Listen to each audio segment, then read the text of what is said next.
International break, which means it's fair game for journalists, really. They get to take a stab at a certain player they want to, which they cannot do while they're at their club.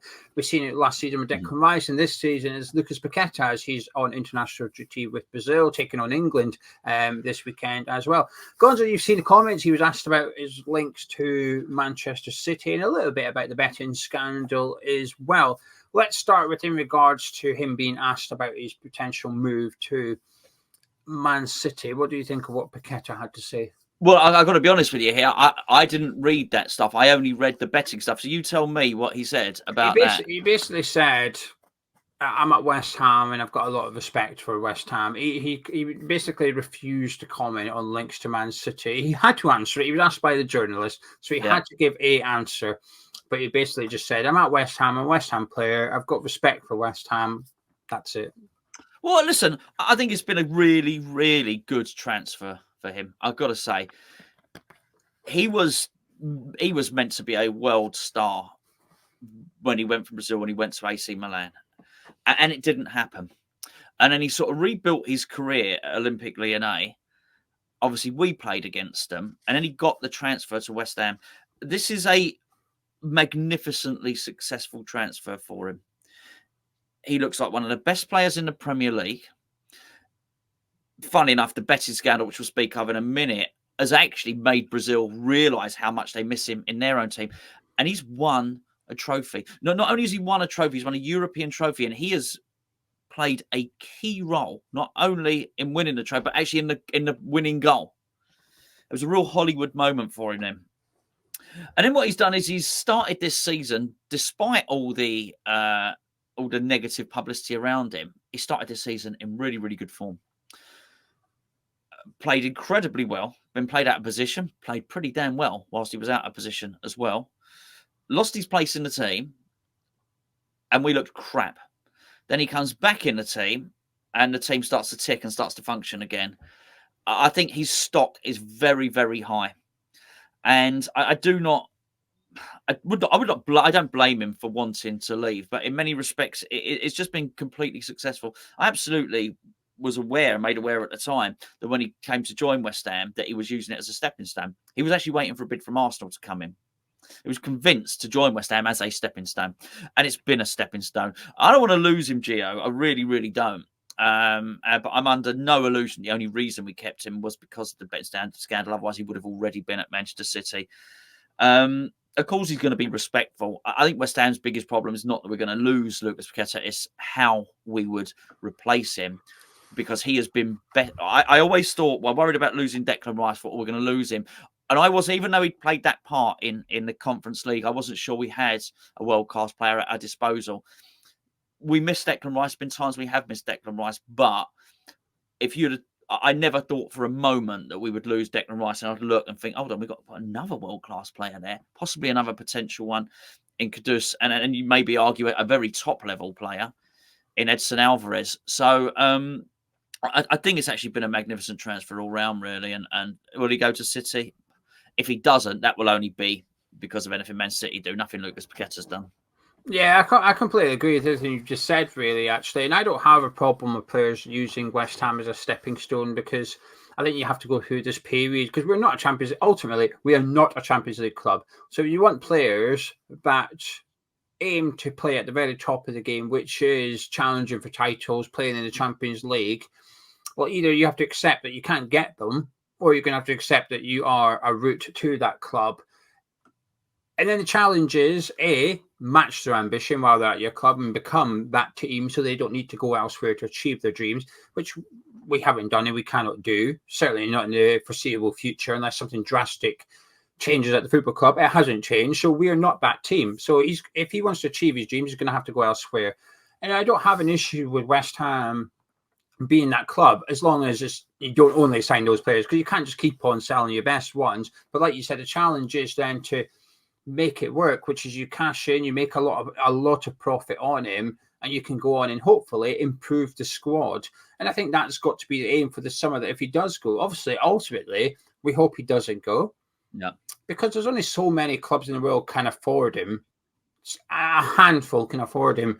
And it's a case of, do you actually want him? Will he actually want to go to your club? There's no guarantee, but I think it's fair to say, like you said, the only reason he's at West Ham this season is because of those betting allegations that were put to him last summer when Manchester City tried to sign him. So we were close to losing our 2 stars last summer with Rice and then Paqueta. We were able to retain Lucas Paqueta.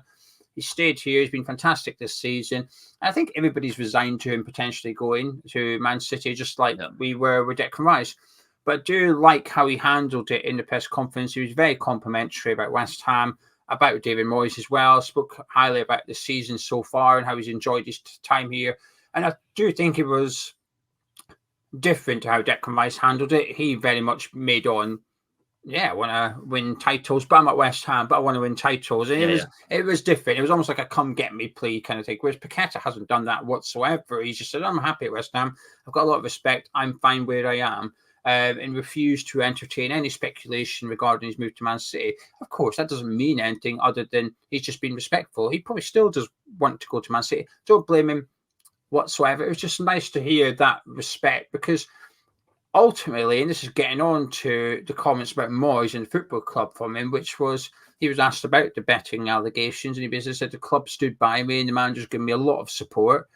And I think that plays into the respect he's got for the club, because it is difficult for West Ham, because while we got to retain our best player, I'd imagine the club were pretty worried that actually, hang on a minute, is this guy we get banned, just like Tonali had as well at the time? Are we now ready to lose him? Are we just missed out on an £85 million sale and now we've got an asset that we can't even use? So the club have stood by him. And obviously now it looks like it's going to work out for everybody, in the sense that he's probably not going to get found guilty, and the club will make a large profit. In between, we've enjoyed some fantastic performances from him, which has led to, at worst, an average season. If we finish mid-table and get knocked out in the next round, it's an average season for West Ham. And we've enjoyed that. So, but you were quite surprised by the comments regarding David Moyes.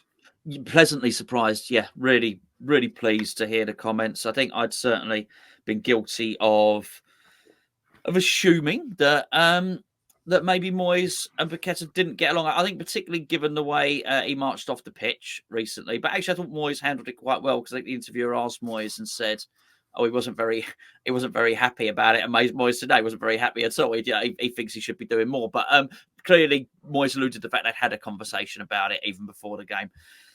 I was really, and it just goes to show something. You've got to be really careful how much of the negative publicity you digest, because it can cloud your thinking. And I've certainly been guilty of that. So I was certainly guilty of assuming that Paqueta didn't enjoy playing for David Moyes.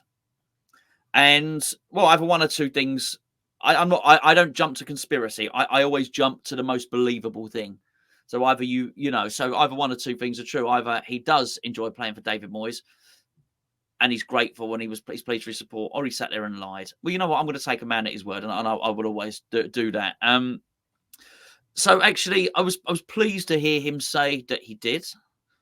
And actually, when you start to listen to him and he talk about that support, it's not just a club that clearly thought he might have been banned. He himself might have worried that he was about to be banned. And when you're in, it doesn't even matter whether it's football or anything else. When you are in a sticky situation in life and things are going a little bit shit, when people support you, it means a lot, and you don't forget it. You fight. You really do. In times of trouble, you find out who's with you and who's not. And I think he probably looks at David Moyes and thinks, okay, this guy, it might not be the prettiest football in the world, and it might not overly suit me, but this guy has backed me. He's here for me. And I think that came across loud and clear in the comments. And I think it was important to hear it, actually. And there's some things supersede tactics and football. And actually something like that, someone supporting you in life, is actually probably far more important to Lucas Paqueta than the style of football he's currently playing at the time. And it probably was absolutely the right thing to do for the club to throw the comfort blanket around him and say, well, do you know what? There's all this external stuff. Don't forget he's been dumped by Brazil at that point. The eyes of the world are upon him. and they insulated him. And I think it's quite telling. This is the first we've heard from him because, as you mentioned at the start of the video, this is the first time the media have been able to get their claws into him. The club have insulated him from all of this sort of stuff. And I would imagine, as any decent person I think would be, he's probably incredibly grateful. And it was nice to hear it come across in there. And it doesn't mean that you have to like David Moyes' tactics or something like that, but sometimes you can read into this narrative a little bit much that Moyes has lost the dressing room, or that he doesn't get on with anybody. And I've never bought into, I've never liked the whole narcissistic thing, particularly. Number one, I'm not a psychiatrist, I'm not a medical, and I would suspect anyone that does charity work is probably not that anyway. He might be grumpy, he might be a bit of an arse. There might be plenty of things wrong with David Moyes, but I think if you start to believe that he has no benefit to anything at all, and he can't be pleasant to someone, and he can't build relationships, I probably doubt that you can last 1,000 odd games in football. And he's clearly got his bullish tendencies. There's no doubt about that. But you're not going to get by in anything for years and years in life if you don't get on with anybody. So it was nice to hear that he has built relationships. To hear he's built a good relationship with Paqueta, because it probably indicates that he's built good relationships elsewhere as well. So I thought it was a nice interview to read. Yeah, I think there's always evidence of him getting on with people and him not getting on with people. You look at his coaching staff, there's been a high turnover, which isn't ideal. However, Stuart Pearce worked with him previously and returned. Didn't have to, but he returned. Johnny Heitinga played under him, came and coached under him as well. So there's evidence that actually those people enjoy David Moyes. Whether they enjoy or agree with his philosophies, that's a different conversation. But in terms of the person, I was almost surprised. You were surprised. You were. But that's because we just don't discuss it. We've never had a discussion, or why would you have a conversation? Which players do you think dislike David Moyes? It would be a very weird conversation to have. So it's just not something we've ever discussed, whether we think Paqueta or anyone else likes David Moyes.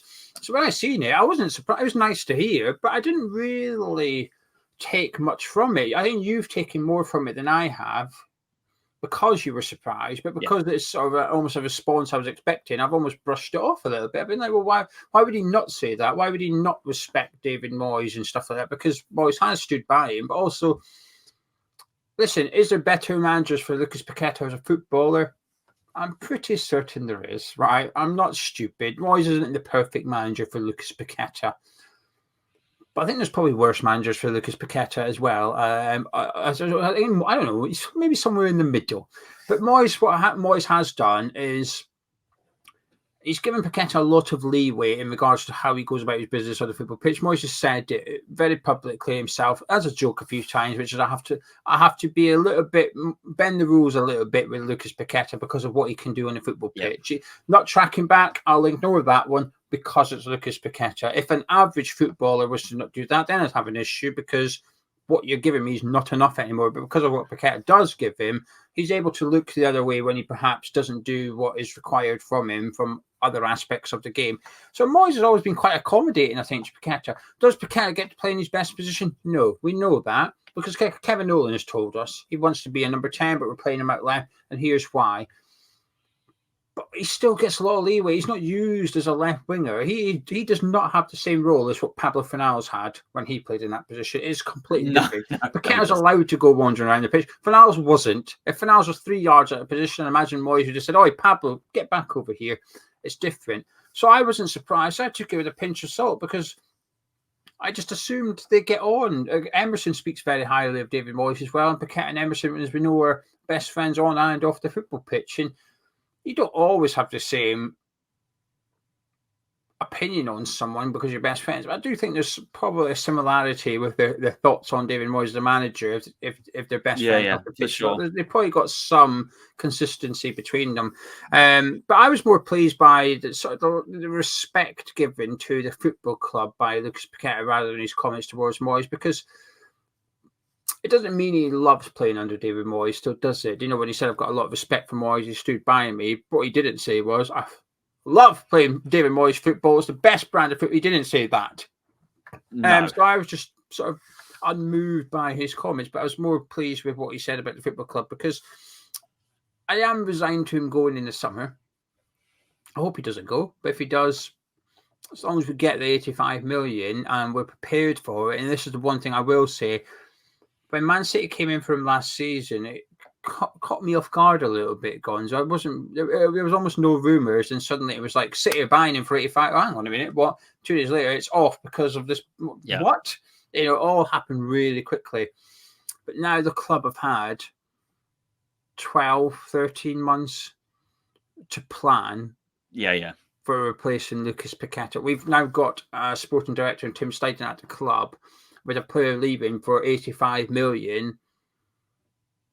I say I expect, I do, but I also know this is West Ham and I've seen the January transfer window, but I hope the club are prepared for the loss of Lucas Paqueta and they know exactly what they're going to do and who they're going to go get. I'm worried that they don't because of what we've just seen. But at least they've had the heads up that this guy's probably going to go in the summer. Get ready. Do you think he's gone? Do you think he's... Yeah, I think the only thing that saves us is I think it's two things actually, and neither football related, is the betting thing, or if Man City get their collar felt a little bit early. Well, it's in October, isn't it? So they can...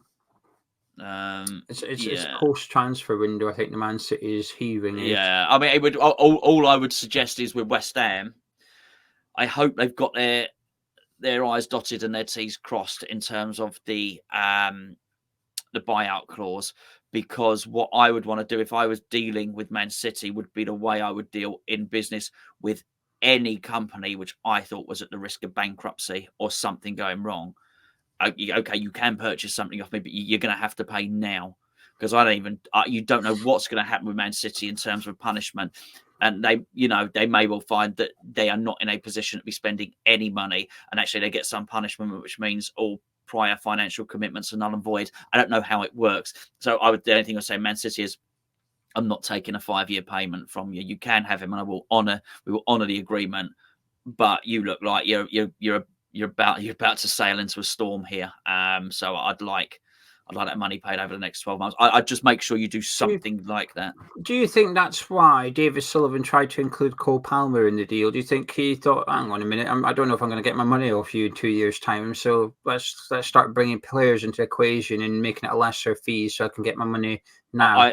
I would hope so. I would seriously worry about somebody that hadn't considered that eventuality, that you might not get your money from any company that are about to go into trouble. I would not be viewing a sale to Man City as a safe sale at all at the moment, because these are things we don't know about. There's no precedent. I think it's an excellent point. I couldn't agree more with you with what you're saying here. I couldn't agree more. Nice. Excellent. Anyway, we'll leave it there. Obviously, there's one player that could be included into the equation, but we'll cover that for a little bit of fun early next week or something. But if you enjoyed this video, please do drop a like on it by clicking the thumbs up. Subscribe to Hammers Chat, myself and Gonzo. Well, I'll tell you something, we're recording loads of videos at the minute, so there's plenty of videos with Geo and Gonzo coming up over the next few days during the international break. We'll catch you then.